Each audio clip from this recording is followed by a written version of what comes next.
So you've got your new dyno set up and you just want to know, how do I make a run? What buttons do I have to push? Let's get going. So using your prior connections and your knowledge of your bike, you've got it loaded, you're ready to go. Cool. Let's use this as a quick start guide. You're going to open dyno control. You're going to connect to your dyno. Now you'll jump into your make run config, enter the file path or the make model of the vehicle that you're working with, and then any other optional folder names that you may want, whether there's a slip-on or anything about exhaust that you may want to have. It could be a stock run, could be an improved run. Next up, slide down to the dyno configuration, enter or select anything that you may wish in this window. You could turn off the load control when the run starts. You could set your automatic stop and start run to their specific values. You could switch to % brake when the run starts, whatever you might want. Next up, RPM configuration.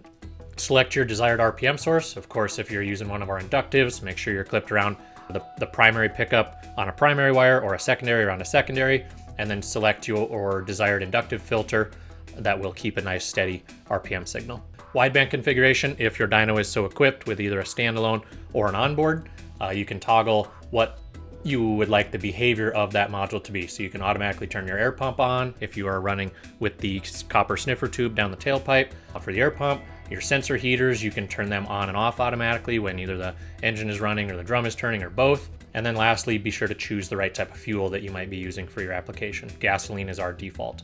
And then click OK. Now, your dyno's all ready to go.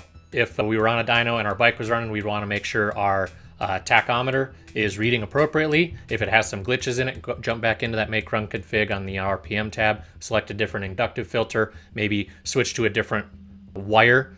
So if you're running a secondary and you're getting a lot of noise, jump to that primary and make sure all of these things are solid and that your data is streaming properly. Once you've done that, put the vehicle in a low gear, just kind of roll that drum out and make sure everything is going to stay where it is, adjust some straps if necessary, perform that final inspection, and then establish what you're going to start and stop this run at, whether it be starting at 20 miles an hour and going to 100, or starting at 1,000 RPM, revving out to 8 grand, whatever it might be. Just make sure you have your bounds set of when you're going to start the run and then stop the run.